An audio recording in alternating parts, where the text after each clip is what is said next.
Something extremely out of the ordinary happened at a group of Mississippi casinos in June earlier this year. At first glance, it looks like slot players may have been cheated out of millions of dollars. But is that even possible, and how could that even happen? The minimum return to player for machines in Mississippi is supposed to be 80%. I couldn't find anywhere specifically that said what the time span for that 80% is, so we're going to assume that it's over the lifetime of the machine. But most state gaming commissions produce monthly reports for the casino winnings or the return to player for the casinos in their state. While looking at these reports for the state of Mississippi, I came across an anomaly in the stats. I'm hoping Cowboy Slots or another slot tech can maybe tell me some possible reasons for this anomaly and if they have ever seen something like this in a report from another state.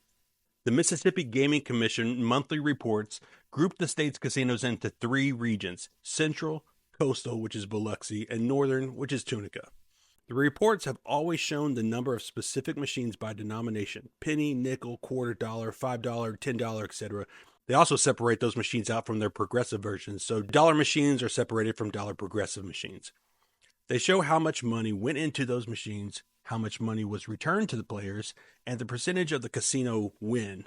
Now, historically, the numbers for the northern casinos fluctuate between 11% to 0%, meaning that the casinos are usually returning 89% to 100% each month, always falling within the state required 80%. You can scan the monthly reports and see some small fluctuations on specific machine types or denominations.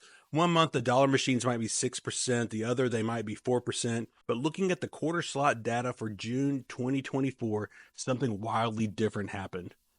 For years, the quarter slot data for northern Mississippi casinos has stayed between 8.79% and 5.28%. So we could say that's roughly an average of about 7%. But in June 2024, the quarter slot data showed a whopping 43.07%, meaning the return to player was 57%. That's considerably lower than the state mandated 80% and way lower than the usual average of 92 to 95%. And keep in mind, this is not just one machine. This is 234 machines in that stat.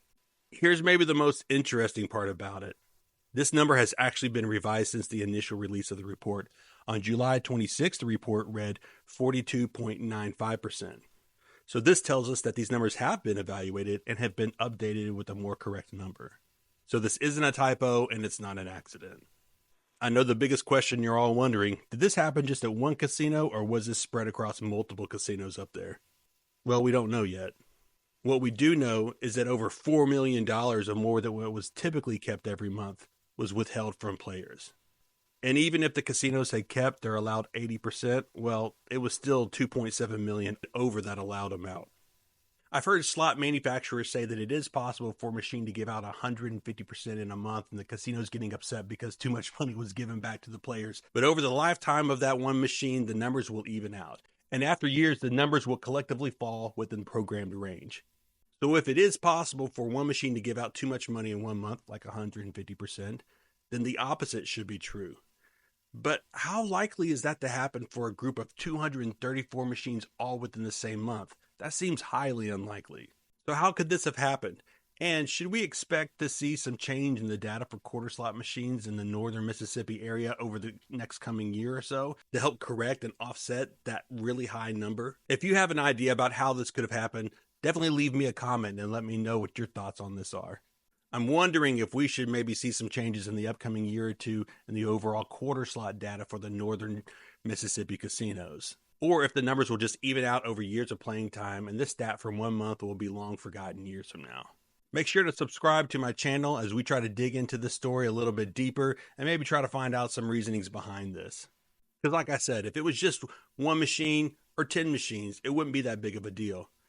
But when it's 234 machines with this percentage, this seems really out of the ordinary.